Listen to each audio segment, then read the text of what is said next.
kita dan kesetiaan Tuhan untuk selama-lamanya. Terpujilah Tuhan, perlindunganku. Terpujilah Tuhan, keselamatanku. Hanya Dia Allah yang berkuasa di bumi dan di surga.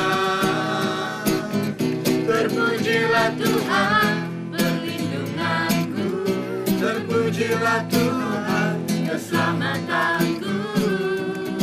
Hanya Dia Allah yang berkuasa, Yesus Kristus Tuhan. Pujilah Tuhan, hai segala bangsa, megahkanlah Dia. Segala suku bangsa, sebab kasih-Nya heran atas kita dan kesetiaan Tuhan untuk selamanya. Pujilah Tuhan, hai segala bangsa, megahkanlah Dia. Segala suku bangsa, sebab kasih-Nya heran atas kita dan kesetiaan Tuhan untuk selama-lamanya. Terpujilah Tuhan, perlindunganku. Terpujilah Tuhan, keselamatanku. Hanya Dia Allah yang berkuasa di bumi dan di surga. Terpujilah Tuhan, perlindunganku. Terpujilah Tuhan, keselamatanku. Hanya Dia Allah yang berkuasa, Yesus Kristus Tuhan. Yesus Kristus Tuhan. Yesus Kristus Tuhan. Iya, kalau sekarang ditanyakan mengenai buah-buah dari camping itu apa? Saya kira buah yang pertama dari camping yaitu yang kita boleh sebut dengan istilah pertobatan. Dari suatu hidup yang sebetulnya acuh tak acuh terhadap Tuhan, terhadap gereja, menjadi suatu kehidupan yang lebih berpusat kepada Tuhan. Dan dengan demikian juga secara indirect, pertobatan ini mengubah hidup mereka. Artinya misalnya kalau dari beranda lalu menjadi hilang keberandalannya. Dan saya kira buah-buah yang pertama, yang terutama yaitu pertobatan ini tadi. Suatu hidup yang berubah, bukan hanya bahwa mereka mengalami dikasih Tuhan, tapi karena mereka dikasih Tuhan, mereka juga banyak yang meninggalkan hidupnya yang penuh dosa sebelumnya. Memang tidak semua anak muda begitu, tapi cukup banyak yang sebelumnya katakan tidak karu-karuan. Jadi itu yang terutama. Lalu yang kedua, yang nyata sekali dialami, kalau dahulu mereka itu karena ingin entah mungkin terpengaruh oleh teman atau apa, banyak mencari kesaktian-kesaktian sehingga atau pergi ke macam perdukunan dan sebagainya, sehingga tidak sedikit dari mereka yang mungkin diganggu oleh roh jahat.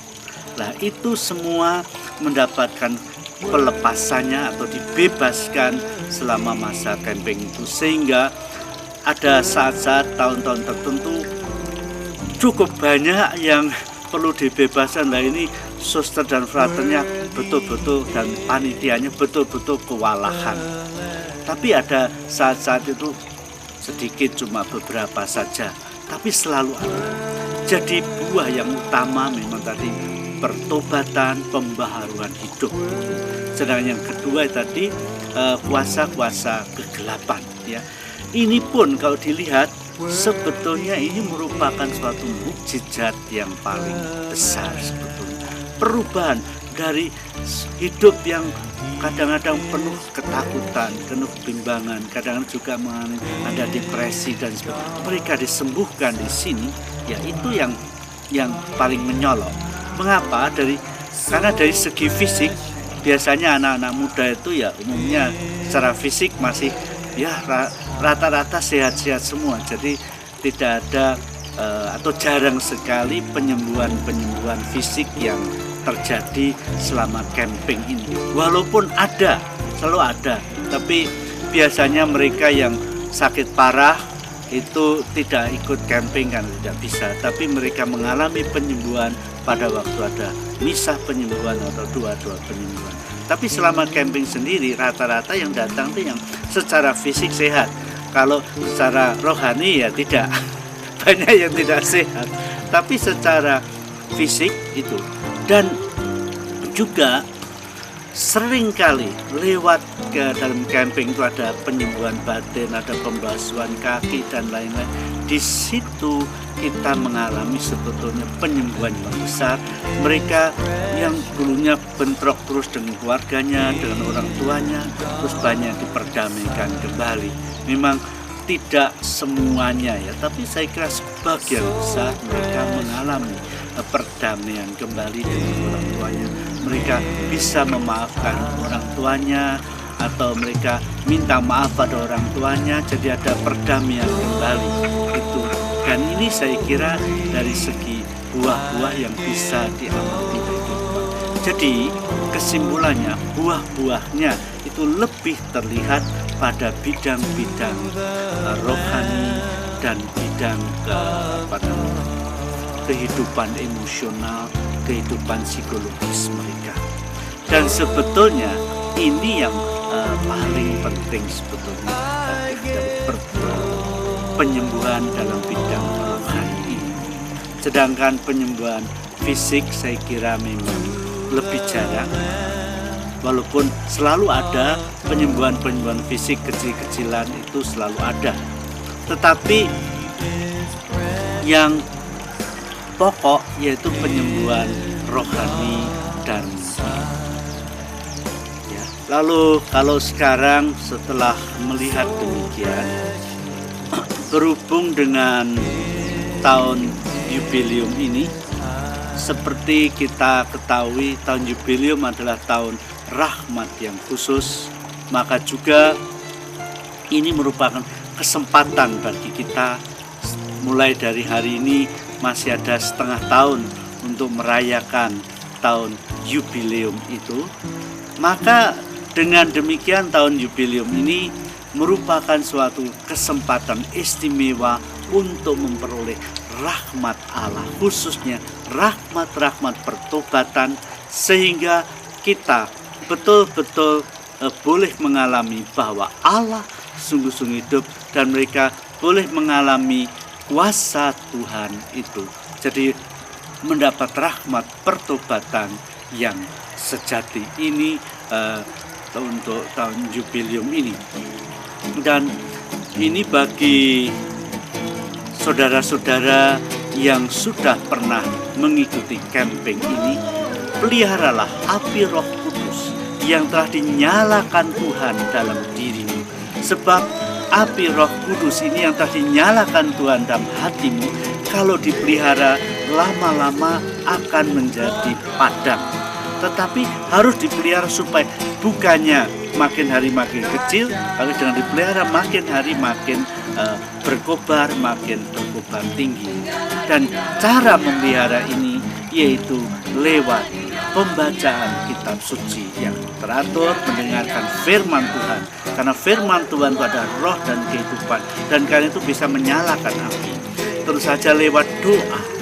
Dan bagi orang-orang Katolik ini lewat perayaan Ekaristi, di mana kita dalam Ekaristi itu kita menyambut tubuh Kristus sendiri, berarti menyambut Yesus pribadi.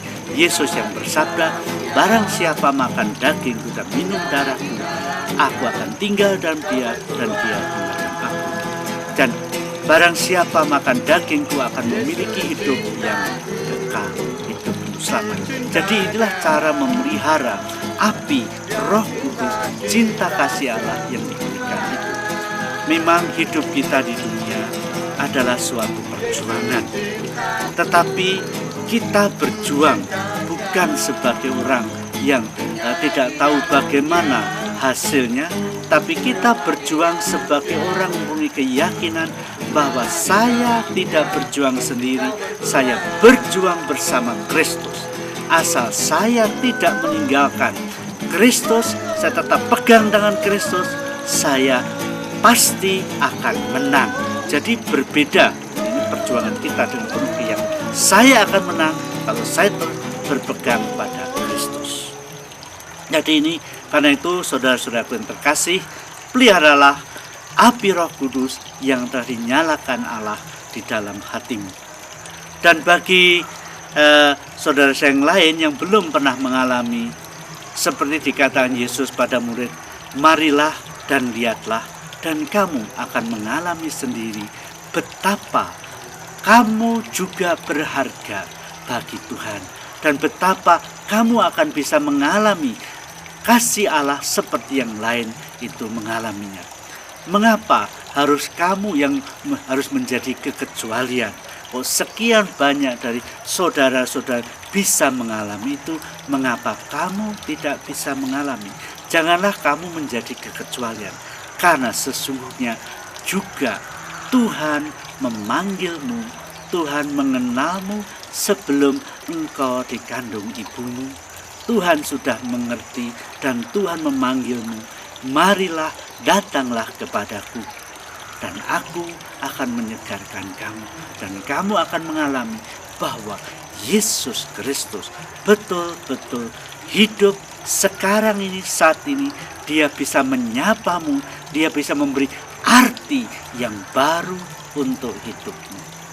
Tuhan memberkati kamu semua.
Belum.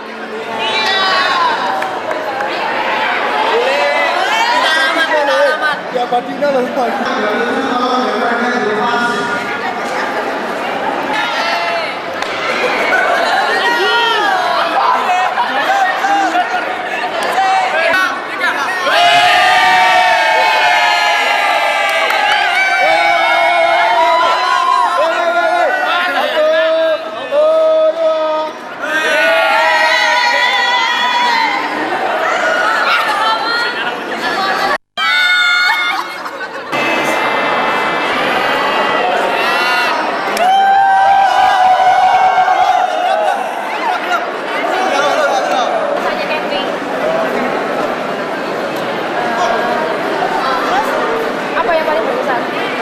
Berkesan, tapi untungnya bagus deh. Enggak, cukup berkesan. Ya, iya, suka semuanya. Misalnya apa ya? Misterius nih. Iya, bisa mengalami itu kan. Terus apa lagi ya? Terus lewat. Iya gitu deh.